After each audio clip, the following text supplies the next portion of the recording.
Good afternoon, folks. Rob Chappell here, Executive Editor of Madison365 with your daily update for today, which is, what day is it? Is it Tuesday, December 21st? That sounds about right. I'm not in my normal setup, visiting some family, vaccinated, distance, everything like that. But we have some COVID news local to Dane County especially, and we got some other local news as well. So the numbers today, actually, the statewide numbers look not terrible. I was expecting them a lot worse. They're worse than yesterday, but I was expecting a lot worse than today. So I'm kind of, when I look at tomorrow's numbers, I'll be kind of doing this. But we do have some interesting information about Dane County specifically, about Omicron in Dane County, as well as Omicron statewide. So a couple of things, but I'm going to give you the top line numbers first, and then we'll dig into those. The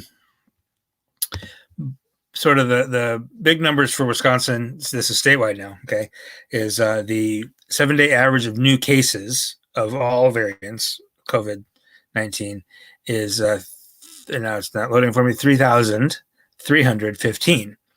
Yesterday was 3,294, so this is only a tiny increase. That includes 4,001 new confirmed cases just today. Now, the decent news with that is that we're seeing increasing testing.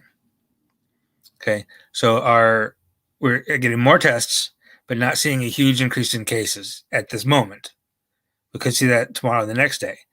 Some of this data is a little bit delayed, but our percentage of positive tests is still pretty high. Yesterday we reported at 11.8% were positive. 11.8% of all tests in the past 7 days were positive. That number has been revised upward to 12.5. So yesterday it was 12.5. Today they're saying 11.9. Almost certainly it's higher than that. Actually, it's probably closer to more than, a little more than 12. The half a percentage point here and there, it doesn't make that big a deal. It's just really high. 11.9 versus 12.5, both ridiculously high and likely to go up as Omicron hits. We'll talk more about Omicron in a minute. The other almost bright spot, or at least like not terrible spot, is in hospitalizations, which is really what at this moment the state and the federal government are really focused on, hospitalization, because hospitals are at a breaking point right now. Hospitals statewide are like 98% full. Okay, that's not all COVID cases, but COVID cases are significantly contributing to that. Right now, we're at 1,653 people currently hospitalized because of COVID-19 infection. That's actually down from yesterday and down from a week ago. Not by a lot. Okay, it's only 7 fewer than yesterday and 37 fewer than the week ago, and then 418 of those are in the ICU, which is 6 fewer than yesterday and 9 fewer than a week ago, which is decent news. That at least I wouldn't call that a downward trend. I would call that leveling off. Right? It's not a big enough decrease to call it a significant decrease. Right? It's just sort of, we've been increasing, we've leveled off. This happened a month and a half, 2 months ago. We saw an increase and then a level off and then a decrease, and then we're seeing a big increase again. Now we've seen it level off again. That's good. However, we're still at only 59 ICU beds available in the entire state. That's less than 5% of those that are normally, or that are, the full total number of ICU beds is 1,331, of which only 59 are available. Without COVID, there would be like almost 500 available. Right? That's it's a significant impact of COVID on the hospital system. So, but the total population of those hospitalized with COVID-19 has leveled off for the moment, and we hope to keep it that way. And the best way to keep it that way is to get everybody vaccinated, right? We're now at 61.5% of Wisconsin residents have received at least one dose. Not just eligible residents, but all of Wisconsin's population, 61.5% have been vaccinated. Or at least a little bit, at least partially vaccinated. 57.8% have completed the vaccine series. 57.8% of us. So those numbers are moving in the right direction. We got to get to, 70, 75, something like that. There are entire swaths of the state that are under 30%. So a lot of that is driven by Madison, Milwaukee, Green Bay, right? Now the other number that I don't love today, I never love this number, is the death number. 50 new deaths reported today. Confirmed, I should say. 50 deaths were confirmed today as COVID-19 deaths. And then another 3 that were listed as probable, which when I was reading this the other day, and when the state says they're probable, they're really probable. Like everything's short of confirmed. So I still don't like to count them. I want it confirmed, but that puts our total confirmed death toll at 9,765. Almost 1,100 probable deaths means we're certainly over 10,000 deaths from COVID-19 in Wisconsin. That 50 deaths reported yesterday, 50 confirmed, puts our total death toll 29 deaths per day in the past 7 days. For context, I've said this before, I'll keep saying it, heart disease is the number 1 cause of death in the state of Wisconsin and everywhere else too. In Wisconsin, heart disease kills 31 people every day, year round, right? That's not a temporary, the really high COVID death toll was relatively temporary last year. It was like a 3-month period, 2.5, 3-month period when it was actually the leading cause of death on a day-to-day basis. But you can't, but it's not going to be the number 1 cause of death for the entire year for Wisconsin. Heart disease will keep that, and COVID will probably be second when all is said and done. However, I think it's concerning to me when COVID-19 becomes the leading cause of death, even for a day, much less a month, right? Which is what's happening right now. But certainly, these death numbers that we're seeing today actually are from people who passed away a month ago, and we're just now getting them confirmed, which means that everybody who dies today will get confirmed a month from now, and it will certainly be more than 29, I would imagine, on an average, right? So it's going to be in the 30s by this time next month. It's going to be the leading cause of death for the month of December, January, most likely, unfortunately. Now, let's talk Omicron for a minute. We do have Jean is here again. I'm sorry, I just flipped over to see the comments, Jean. Jean has said this before. Jean works at a hospital. She works in the healthcare industry. She knows. She sees this every day. Inpatient COVID cases climbing daily.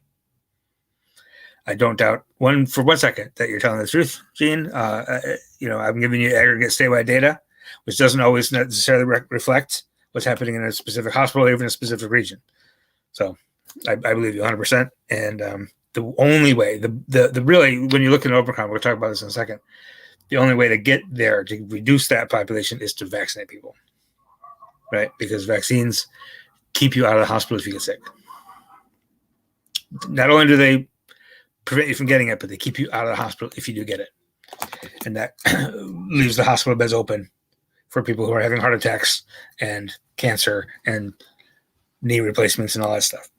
All right, so let's talk Omicron for a second. Now, I told you yesterday or Friday or maybe both that the week of December 13th, Omicron was looking like about 40% of the cases in Wisconsin. I said that was what was being reported at the time. It was correct at the time from my perspective. But I also mentioned that was only based on like 5 samples, right? What they're doing is they're taking samples of positive cases from the past, from a week or 2 ago, sequencing the genome, because that takes time to do. And they're determining the variants that way. And then they're saying of this small number that we've randomly sampled, 40% are Omicron. Now, in the week of December 13th, they had only done 5 cases. 2 of those were Omicron, so that's 40%. It's a big number. It's, now they've sequenced more, and now it's looking more like, and just in that week of December 13th, across the state, about 7% were Omicron. Okay. Now, we also know that Wisconsin is about 2 weeks behind the coasts. In the United States, I have no reason to doubt this figure, that in the United States, right now, we're not looking 2 weeks ago or a week ago, but right now, across the United States, Omicron is 75% of cases. So it might be that in Wisconsin right now, but because we're looking at data from, a week or 2 ago, so we're seeing it was 7% a week ago, and it might be 70% now, because that's how fast Omicron grows. Now, the other thing I'll mention about Omicron is Dane County, which, by the way, has extended its mask mandate till February 1st. Dane County today announced that they've found 150 cases of Omicron variant in the past 5 days. So they just put that number out there without any context. So, of course, me being who I am, who I am, that I'm going to ask for context. So I emailed them and I said, what does that mean? 150 out of what? Out of how many? Is that good? Is that bad? I don't know. I mean, were we expecting 300? In which case, 150 is great news. Were we expecting 10? In which case, 150 is a catastrophe. So what they told me is that first of all, they can't express it as a percentage of cases. In those 5 days, there's been about 2,500 cases confirmed in Dane County. Overall, we're looking at about 250 new cases per day in Wisconsin. So if you look at 150, that's only about 7%, but that's not quite right because they weren't randomly sampling cases to sequence. Okay, so their 150 is not a representative sample. They're actually looking for and sampling and sequencing cases that were likely to be Omicron. I'm not sure how they determined what likely to be Omicron, but that's what they did. And they came up with 150. So exactly what as a percentage that means is hard to say. But it is reason for alarm because the first case in Dane County was identified, and they were looking for it. And after Thanksgiving, after Omicron was identified, right, PHMDC, Public Health Madison Dane County, was looking for it and didn't see it in Dane County until December 16th, 5 days ago. And then they saw 3 cases on that day. 5 days later, it was 150. So, with the understanding that we're not sure, it's not clear what kind of percentage that is of the overall number of cases, just that raw number is reason for concern. So, all of that is to say, even though the statewide numbers look a little better today, or at least not terribly worse, not as bad as I expected them to, understanding that Wisconsin is a little behind the coasts, I'm still bracing for Omicron impact, and I won't stop for another month probably. If all these numbers are still like this in January, I'll say we really dodged the Omicron bullet. I don't know that's going to happen. Now, lots of people who are vaccinated are getting Omicron, but not being hospitalized. And that's the key here, right? We're trying to keep the hospitals from overflowing. And that's the reason that's the biggest argument right now for vaccination. Right? Does that all make sense? All right, if you have any questions about any of that, drop them in the comments and I'll do my best. But for right now, we're going to take a short pause and we're going to talk about some other local news. Just a couple news items. It's a holiday week, so it's a little slow news week. But we got a couple things to talk about, a couple good news things, so we can, not think about Omicron all the time. But a couple of nice little happier stories to share with you right after this. Stay with us.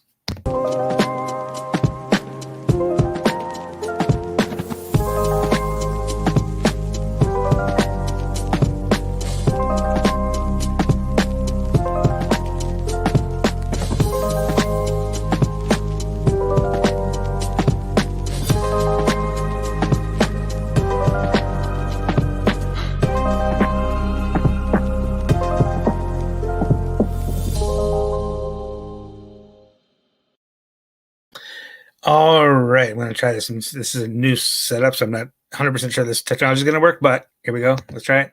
Oh, there it is. It worked, except now I'm hidden behind my little, behind the logo. Let's get rid of that.